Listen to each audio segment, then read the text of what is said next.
Hey, what's up everybody? Hammerheart Metal Reviews here once again. Today we're doing another discography ranking. This one was by request. I did a poll a little while ago saying I was in the mood to do a power metal ranking as I hadn't focused on like power metal for a while. So I took your votes and the overwhelming winner was Unleash the Archers. There were a couple other bands that were in the mix like Avantasia and Orden Ogan that I will do a ranking for at some point, but doing it based on the votes, Unleash the Archers is the winner, so I'm going to be talking about them today. If you are not familiar with this band, they've been around since about 2007 to the present day. They are from up here in Canada, over in BC. When they started out, they still had roots in power metal, but also included a lot of like melodeath touches, even with maybe some like metalcore elements early on. The band was formed by drummer Scott Buchanan and vocalist Brittany Hayes, or Brittany Slays, as she is also known as. They are the two original founding members that are still with them to this day. Band has 5 full-length albums, and I'm going to be going through them from my least favorite down to my favorite. The last I heard, they are working on new material. I'm guessing that new album will probably come out next year, which I will be very much looking forward to.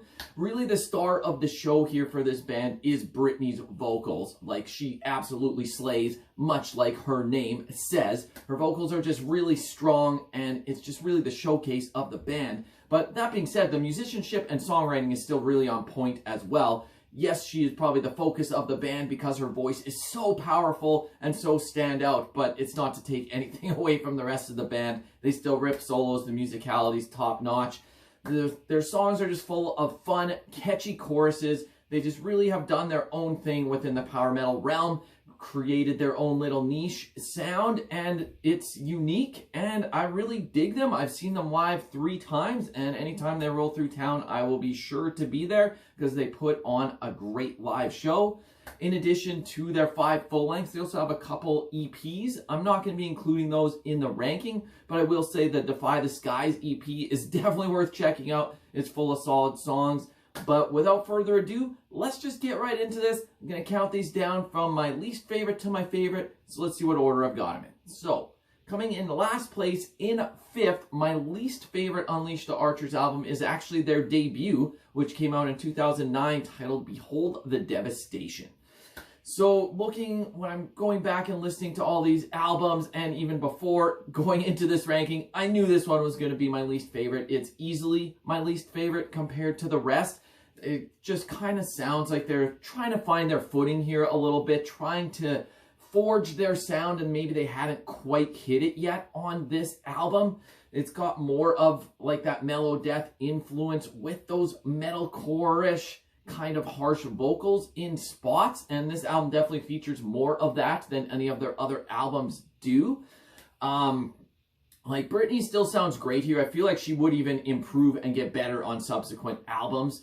But this album is full of like thrashy riffs. It's still decent, but I just like the later stuff a lot more. This is not really the power metal style that they would evolve into. This was still mostly kind of a mix of genres, and to be honest, I don't love the harsh vocals on this album. In certain spots on other albums, I think the harsh vocals really work, but here they just don't succeed as well as they do on subsequent albums. Like I said, they're trying to find their sound. It wasn't their best effort, but for a debut, it's still decent. I don't like hate this album. It's just compared to all the others, I really dig all the rest. This one's easily a notch below, in my opinion. If I had to pick favorite songs here, Destroyer, The Filth, and The Fable, like there's still some standout moments, but yeah, all in all, easily my choice for least favorite in 5th place. Okay, like I said, the next 4 albums, I love them all, so this got really tough from here on out. I mean, I knew which one is going to be number 1 because it's a notch above the other ones, but going from 4, 3, and 2, these are all really tough choices for me. I really dig all these, but something's got to come next, and that's going to be their sophomore album from 2011, Demons of the Astro Waste. So in my opinion, this was a gigantic step up from the debut. It's just way more epic in nature. They kind of let Brittany shine a little bit more with her voice, dialed back the harsh vocals a little bit. They're still a lot more prominent on this album than on future albums after this, but compared to the debut, they really let her do her own thing and let the clean vocals shine a little bit more. And to be honest, that's what they should be doing because she is such an amazing vocalist. This still has those melodeath and metalcore-ish moments with the harsh vocals here and there. And like, to me, metalcore is not a style I really listen to ever. So when it's got too much of that, I don't like it that much, but this kind of starts steering away from it a little bit. It's not vastly overused. I do prefer the balance on the later albums, but nonetheless, this album still is just full of catchy, fun, amazing songs. You've got a song like Dawn of the Ages, General of the Dark Army, which has a really cool music video. Ripping Through Time is amazing. Like, all in all, this is a killer album. Putting it in fourth is not a knock on it. It's just because their whole discography from here on out is very solid and awesome. So yeah, go check this one out. Because I'm putting it in fourth does not mean you shouldn't listen to it. It means you should, because all these next albums are awesome. All right, up next in third, I'm going to go with their newest album, which is from 2020, titled Abyss.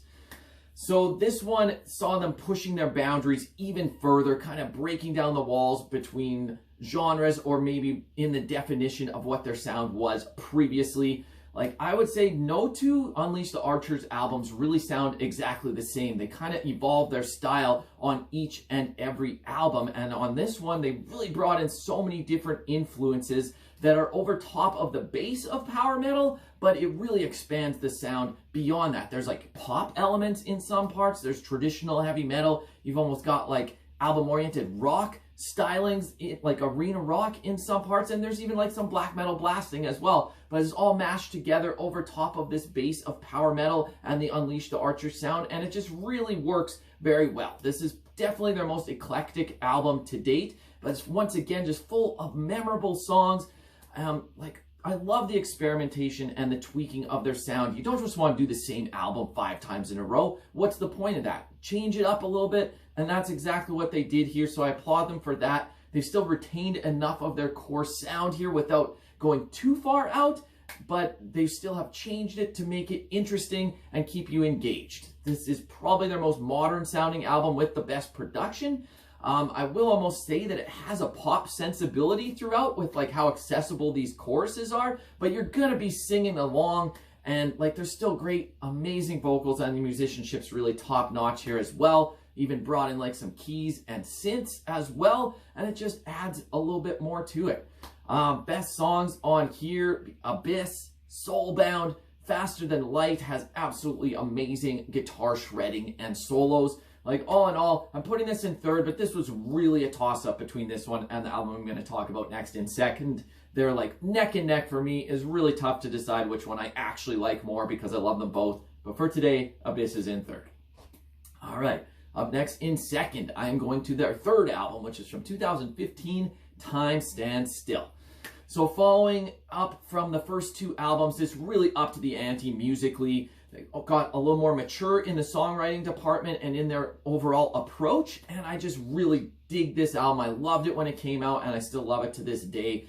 This saw them moving more towards like a traditional pure power metal with still those elements of speed and traditional heavy metal, and there's still those hints of melodeath in there in spots, but they're drifting a little bit more away from that sound, which in my opinion is the right move, because them shifting to this style really saw them grow musically and just in songwriting. This album is full of great solos and just great melodic riffing, and of course, once again, Brittany slays the vocals. Absolutely unreal performance here. She hits such high notes and just soaring, powerful vocals that carry these songs. So yeah, I put this one in second. If I really break it down, I mean, Abyss is probably like technically the more mature, better album, but I just find myself going back to this one a little bit more because I absolutely love the songs and they stand out so much. But like I said, it's a toss-up. For today, this one's in second. Favorite songs on here: Tonight We Ride, probably one of my favorite Unleash the Archer songs. Another one with a great music video. Test Your Metal, you're going to be pumping your fist and singing along to instantly. Frozen Steel is amazing as well. All in all, another absolutely solid album. In second place, because there is one more album that I think is their absolute masterpiece that I think they're going to have a hard time topping, and it is aptly named Apex from 2017, their fourth album where, in my opinion, they reached their apex. Following up the first three albums, this really saw them forging a new sound, and I think they might have perfected their formula here on this album.